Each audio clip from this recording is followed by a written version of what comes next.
प्रधानमंत्री जी ने के सामने हिमाचल प्रदेश की सरकार ने एक प्रेजेंटेशन रखी। चीफ सेक्रेटरी महोदय ने प्रेजेंटेशन रखी।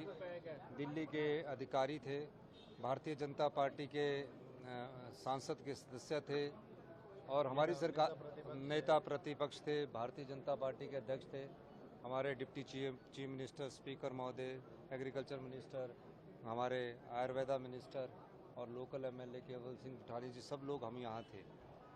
हमने वास्तविक स्थिति का उन्हें बताया। हमने कहा कि अगर आपदा प्रभावित परिवारों को बसाना है तो आपको फॉरेस्ट के नियमों में परिवर्तन करना पड़ेगा। हिमाचल प्रदेश की 68% भूमि वन भूमि के नाम से दर्ज है। 1950 के एक्ट के तहत ऑल वेस्ट लैंड को वन भूमि का दर्जा दे दिया गया है, जो कि सही नहीं था। हमने कहा कि अगर आप आपदा प्रभावित परिवारों को मुख्यमंत्री के रूप में 1 बीघा जगह कहीं शिफ्ट करके देना चाहता हूं, तो वो मुख्यमंत्री के रूप में क्या केंद्रीय मंत्री के रूप में भी वो नहीं दे पाएंगे। तो इसका मतलब हुआ कि उस कानून को परिवर्तन करना पड़ेगा और आपदा प्रभावित परिवारों के लिए वन भूमि में जो हिमाचल प्रदेश की राज्य सरकार ने मांग की है कि 1 बीघा जगह दी जाए, कम से कम 1 बीघा जगह दी जाए, उसमें कानून में परिवर्तन करना पड़ेगा। उसकी प्रेजेंटेशन हमने दी। हमने प्रधानमंत्री जी से कहा कि स्पेशल रिलीफ पैकेज दीजिए। स्पेशल रिलीफ पैकेज देने के हमारा तकरीबन अभी तक 5,000 करोड़ का आरंभिक अनुमान है और ये अभी 10 से 12,000 करोड़ रुपये जा सकता है। सेंटर की टीम्स आई है। तीसरी बात हमने की कि जब सहायता तत्काल ना मिले और 2 वर्ष बाद मिले, 2023 की जो पीडीएन है 2 वर्ष, तो उसका कोई मूल्य नहीं रह जाता, औचित्य नहीं रह जाता है। उन्होंने हमारी बात को गंभीरता से समझा और हमने कहा कि जो डेथ का सर्टिफिकेट है उसको बनाने के लिए 7 साल लग जाते हैं। अब डेथ के सर्टिफिकेट में जिस परिवार की आपदा में डेथ होगी और वो मिसिंग है, तो उसके लिए हम राहत देना चाहते हैं 4 लाख रुपए की। वो कैसे दे, क्योंकि वो तो मिलता ही नहीं है। तो उस नियम में भी परिवर्तन करने की बात की, वन के नियम में भी परिवर्तन की बात की। हमने कहा नदियों की ड्रेजिंग और माइनिंग अलग अलग डिफाइन की है। अगर हम ड्रेज करके नदी के किनारे रख देते तो नदी दूसरी तरफ हो जाती, उसकी माइनिंग की भी परमिशन की हमने बात की। कुछ प्रशासनिक त्रुटियां थी। प्रधानमंत्री जी ने हमें आश्वासन दिया है कि मैं आपको 1500 करोड़ रुपए की सहायता दूंगा, फौरी राहत के तौर पर दूंगा। अब 1500 करोड़ क्या स्पेशल रिलीफ पैकेज के तौर पर आता है या स्कीम बेस्ड आता है, ये देखने की बात है। और निश्चित रूप से हमारा ये मानना है कि जब उन्होंने पूरे हालात को देखा, वो हिमाचल प्रदेश में पहले भी यहाँ भारतीय जनता पार्टी के इंचार्ज के रूप में कार्य कर चुके हैं, उन्होंने पूरा हिंदुस्तान को देखा है। तो हिमाचल के परिवेश में हमने उनको अपनी प्रेजेंटेशन दी। 1 घंटे की प्रेजेंटेशन थी जिसमें हमारे चीफ सेक्रेटरी महोदय थे और हमने उनसे बातें की है।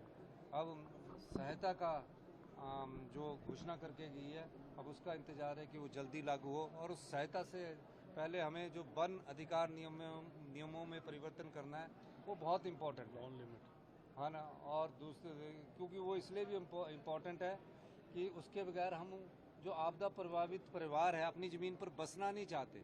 वो कहते हैं कि हमारी ज़मीन ले लो, लेकिन हमको वन भूमि में कहीं 1 बीघा जहाँ कोई पेड़ नहीं लगा, वहाँ सेफ साइड में हमें 1 बीघा दे दो। वो बहुत बड़ी बात है।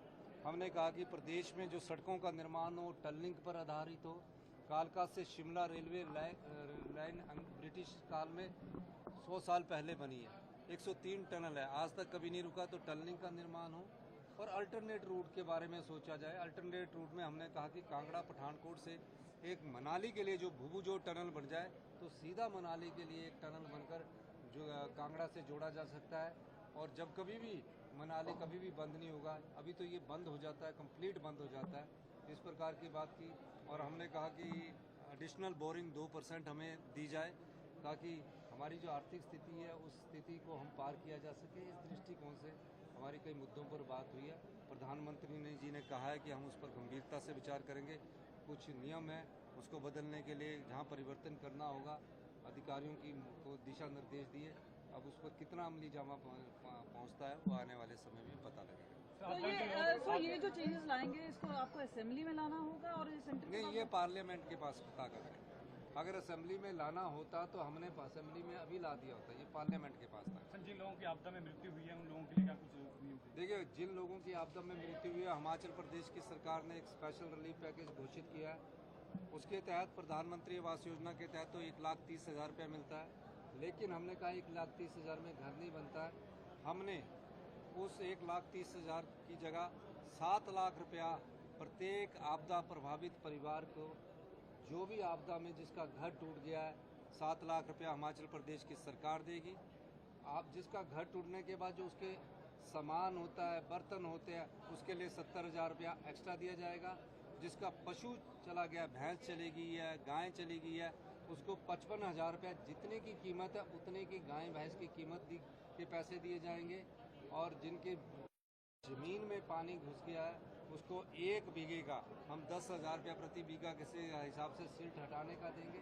तो ये हमारा हिमाचल प्रदेश का अपना आपदा राहत पैकेज है, जिसको कि हमने अपने लोगों के लिए, हिमाचल प्रदेश के लोगों के लिए घोषित किया है। सर, क्या लग रहा है, प्रधानमंत्री जी ने भी 1,500 करोड़ देने की घोषणा की है, हिमाचल सरकार ने कर दी है, प्रधानमंत्री ने कुछ कहा अन्य राज्यों ने भी, जो उन्होंने अभी कहा उसके बाद का अगला कि मैं तत्काल 1,500 करोड़ रुपए देने की घोषणा करता हूँ। अब किस रूप में आता है ये देखना है।